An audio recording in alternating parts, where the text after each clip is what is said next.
Hello అండి, welcome to మావి చిగురు స్టోరీస్. ఈరోజు కథ కొళాయిలో నాగావళి. ఈ కథ మీకు నచ్చితే లైక్ చేయటం మర్చిపోకండి. మీకు ఎలా అనిపించిందో కామెంట్ చేసి చెప్పండి. ఈ ఛానల్ని కొత్తగా చూసేవారు మరిన్ని మంచి కథల కోసం సబ్స్క్రైబ్ చేసి బెల్ ఐకాన్ ఆన్ చేయండి. అప్పుడు ఏ కొత్త వీడియో పెట్టినా మీ దాకా వస్తుంది. ఇక కథ మొదలు పెడదాం. ముహూర్త ఘడియలు దగ్గర పడుతున్న పెళ్లి పందిరిలాగా ఉంది అగ్రహారం వీధి. ఇంటి పెద్ద వెంకట నరసమ్మ హడావిడి ఆర్భాటం అంతా ఇంతా కాదు. పెద్దావిడ గొంతు మామూలుగానే ఖణేల్మంటూ బెలగాం సెంటర్ నుంచి ఈశ్వరుడి కోవెల మలుపు దాకా వినిపిస్తుంది. ఇక సంబరాల వేళ సాధారణంగా ఉంటుందా? వీధి జనం ఆనందమంతా ఒక్క వెంకట నరసమ్మ మొహంలోనే కనిపిస్తుందా ఉదయం.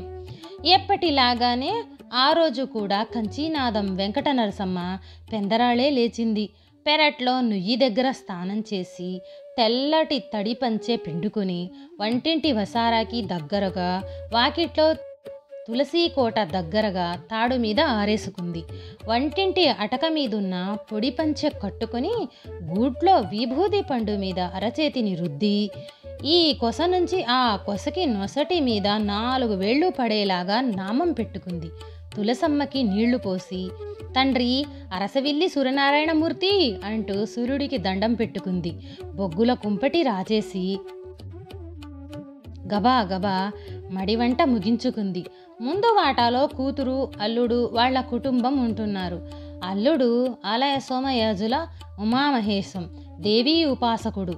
మడిగట్టుకుని అమ్మవారికి కుంకుమార్చన చేసి జపం చేసుకుంటున్నాడు. కాసేపు పోతే ఆయన దగ్గర ప్రశ్నలు అడిగేవాళ్ళు వస్తారు. 60 ఏళ్ల నాటి ఆ రోజుల్లో ఉదయం 9 నుంచి 11 గంటల మధ్య ఆయన దగ్గరికి చాలామంది వచ్చేవారు. తప్పిపోయిన మనుషుల గురించి, పశువుల గురించి, కోర్టులో నడుస్తున్న కేసుల గురించి, వివాహం, సంతాన యోగాలు, భార్యాభర్తల సమస్యలు, ఆస్తుల తగాదాలు లాంటి సమస్యలకు ఉమామహేశం తన ఉపాసనా బలంతో సమాధానాలు చెప్పేవాడు. పలక మీద చక్రం లాంటిది వేసి దాని మధ్యలో 5 పావల అంటే 5 రూపాయల 4 అణాల దక్షిణ పెట్టమనేవాడు. అందువల్ల అగ్రహారం వీధిలో ఆయన 5 పావల పంతులుగా పేరు పొందాడు. పూజ గదిలో నుంచి ఉమామహేశం హారతి గంట వింటూనే 9 కావస్తుంది, వేగిరంగా తెలవాలి అనుకుంది వెంకట నరసమ్మ. అలాగే అనుకోగానే ఒరే చిన్నారిగా అంటూ రెండో మనవణ్ణి పిలిచింది. చిన్నారిగాడు అలవాటు ప్రకారం ముందు రోజు గాలికి తిరిగి హోంవర్క్ చేయటం మర్చిపోయినట్టున్నాడు. స్కూల్కు వెళ్లే వేళకి వంటింటి వరండాలో పుస్తకాల సంచి ముందేసుకుని బరాబరా రాసుకుంటున్నాడు. వెంకట నరసమ్మ మంచి మాటకారి. ఎవరి నుంచి ఎప్పుడు ఎలా పని రాబట్టాలో తెలుసు. ఆవిడ భర్త బతుకున్న రోజుల్లో Bengal Nagpur railway assistant station మాస్టర్గా పనిచేశాట. ఆయనతో రైల్వే పాస్ మీద దేశంలోని అన్ని క్షేత్రాలు తిరిగొచ్చిందావిడ. భర్త పోయిన తర్వాత చిన్న చితకా దూరాలకి రైల్లో వెళ్ళినప్పుడు వెంకట నరసమ్మ టికెట్టు కొనేది కాదు. మేం కూడా రైల్వే వాళ్లమే అల్లుడు అంటూ టికెట్ చెకింగ్ స్టాఫ్తో బంధుత్వాలు కలిపి ఆ కబురు ఈ కబురు చెప్పి బయటపడేది. అలాగే ఆ వీధికి రాజకీయ నాయకులు వచ్చినా, మున్సిపాలిటీ అధికారులు వచ్చినా రోడ్డు బాగు చేయించమనో నీళ్ల కష్టాల గురించో నిలదీసేది. సమయస్ఫూర్తి ఉన్న ఆవిడ. గొంతు ఎప్పుడు పెంచాలో ఎప్పుడు తగ్గించాలో వెంకట నరసమ్మకి చూసి నేర్చుకోవాలి. ఇక చిన్నారిగాడు మాట వినే రకం కాదు. అలాంటి వాడి చేత పని చేయించటం ఒక్క వెంకట నరసమ్మకి మాత్రమే చేతనవుతుంది. నాయనా చిన్నారి అంటూ ఎడంగా నిలబడి వాణ్ణి కుడిచేయి పట్టమంది. వంటింట్లో మడిగా దాచుకున్న కొబ్బరి ఉండ తీసి వాడి అరచేతిలో జారవిడిచింది. బాబాబు, నా బంగారు తండ్రివి కదూ, ఇంకూలు షావుకారి కొట్టుకెళ్ళి కొబ్బరికాయ తీసుకురారా నాయనా అంటూ డబ్బిచ్చింది. అమ్మమ్మ ఇచ్చిన డబ్బు చూసి చిన్నారిగాడు ఏవో లెక్కలు వేస్తున్నట్టున్నాడు. అది గ్రహించింది అమ్మమ్మ. కొబ్బరికాయ కొనగా మిగిలిన అర్ధనా నీకే, ఇంకెవరికి చెప్పకు సుమీ అంది. అమ్మమ్మతో ఒప్పందం కుదరగానే చిన్నారిగాడు హోంవర్క్ అక్కడ పడేశాడు. దగ్గరలోనే ఉన్న ఇంకూరు షావుకారి దుకాణానికి తుర్రుమన్నాడు. మనవడు వెళ్ళగానే వెంకట నరసమ్మ మూడవ మనవరాలు భవానీని బతిమాలుకుంది. పెరట్లో నందివర్ధనం కనకాంబరాలు ఏరి దండగుచ్చమని పురమాయించింది. కాసేపట్లో చిన్నారిగాడు పీచు తీసిన కొబ్బరికాయతో వచ్చాడు. వెంకట నరసమ్మ ఆ కాయకి పసుపు రాసి కుంకుమ బొట్లు పెట్టింది. దానితో పాటు దేవుడి గదిలోని ఊదొత్తులు, కర్పూరం బిళ్ళలు, అగ్గిపెట్టె ఇత్తడి పళ్ళెంలో అమర్చి వీధి గడపలో సిద్ధంగా ఉంచింది. అల్లుణ్ణి టైం ఎంతైందో కనుక్కుంది. ముహూర్తం దగ్గర పడింది, అందరూ రండర్రా అంటూ చుట్టుపక్కల వాళ్ళని పెద్ద గొంతు పెట్టుకొని పిలిచింది. వెంకట నరసమ్మ అలా పిలవడంతో ఏళ్ల నాటి కష్టాలు గట్టెక్కబోతున్నాయన్న ఆనందంతో ఉంది. ఆవిడ తన స్థాయిలో చేసిన పోరాటానికి ఫలితం దక్కుతుందన్న సంతోషం ఉంది. అప్పట్లో అగ్రహారం వీధికి నీళ్ల కష్టాలు ఎక్కువే. ఏ ఇంట్లో చూసినా డజను మంది తగ్గని కుటుంబ సభ్యులు వచ్చిపోయేవాళ్ళు. చుట్టాలు పక్కాలు వంటిల్లో ఉదయం వెలిగించిన కట్టెల పొయ్యిలు అలా కాలుతూనే ఉండేవి. బిందెల కొద్దీ తాగునీరు, గోలెల కొద్దీ వాడకం నీరు ఖర్చయిపోతూ ఉండేది.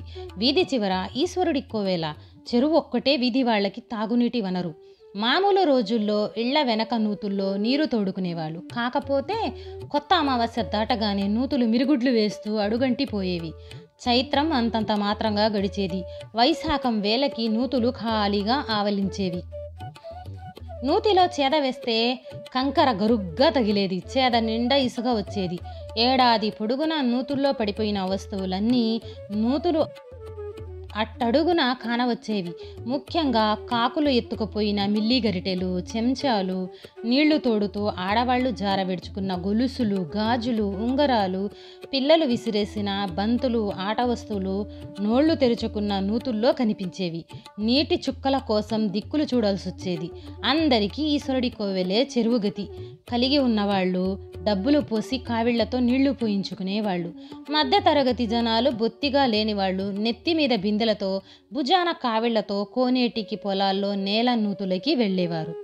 ఇళ్లకు నీళ్లు మోసుకొచ్చిపోయటం ఉపాధిగా బతికేవాళ్ళు. అన్ని కులాల్లోనూ ఉండేవాళ్ళు. మడి నీళ్లు కూడా మోసుకొచ్చేవాళ్ళు. వీధిలో అన్ని నూతులు ఎండిపోయినా కంచీనాథం వారి నూతిలో కొద్దో గొప్ప నీళ్లుండేవి. తమ ఇంటి నిండా మనుషులున్నా పొదుపుగా వాడుతూ ఇరుగు పొరుగు వాళ్ళకి నీళ్లు సర్దుబాటు చేసేది వెంకట నరసమ్మ. పార్వతీపురానికి దగ్గరలోనే తోటపల్లిని ఆనుకొని నాగావళి పారుతుంది. అప్పట్లో ఏడాది పొడుగున నీటితో నిండుగా కనిపించేది. అక్కడి నుంచి గొట్టాల ద్వారా నీరు సరఫరా అయితే తమ దప్పిక తీరుతుందని పార్వతీపురం జనం ఆశపడేవారు. ట్యాపు తిప్పండి, తోటపల్లి నీళ్లు పట్టండి హామీతో నాయకులు ఓట్లు నొల్లుకుపోయేవాళ్ళు. ఓసారి పార్వతీపురం పురపాలక సంఘ ఎన్నికల్లో అదో పెద్ద ప్రచారాంశమైపోయింది. మొదటి వార్డులో అగ్రహారం వీధి ఉండేది.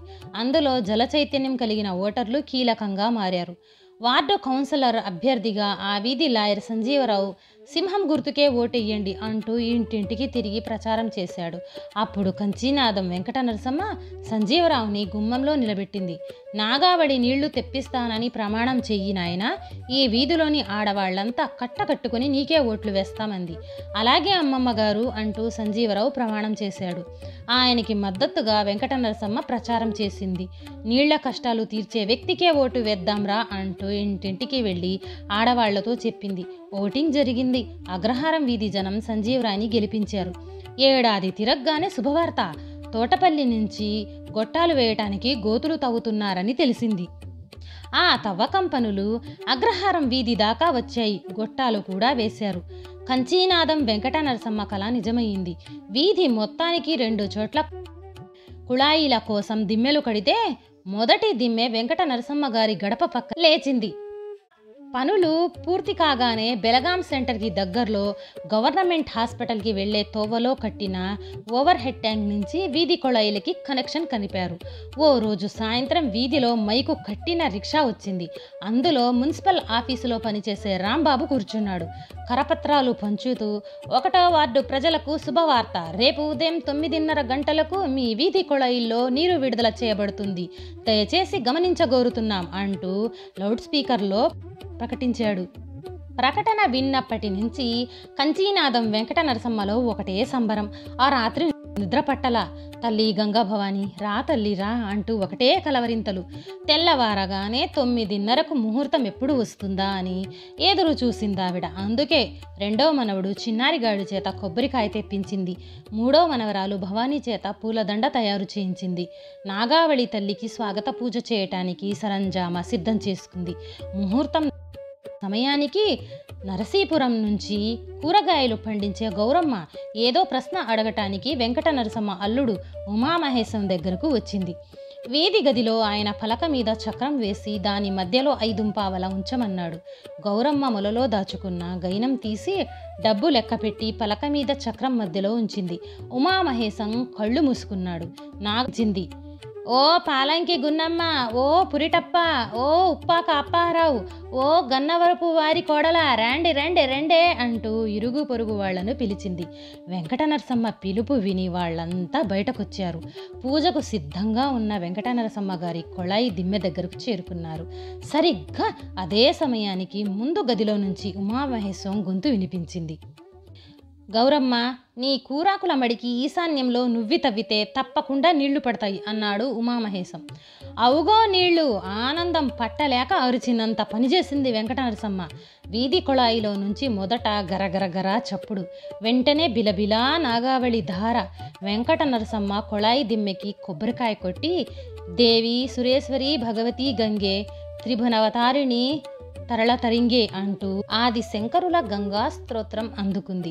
నాగావళి నీళ్లు నెత్తిమీద చల్లుకుని పూజ చేసింది. హారతి ఇచ్చింది. అందరూ హారతి కళ్లకు అద్దుకుని తలో బిందెతో నీళ్లు పట్టుకున్నారు.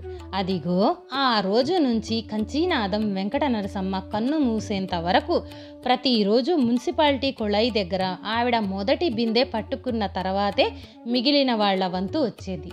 ఈ కథ నచ్చితే లైక్, షేర్ చేసి తప్పకుండా సబ్స్క్రైబ్ చేయండి.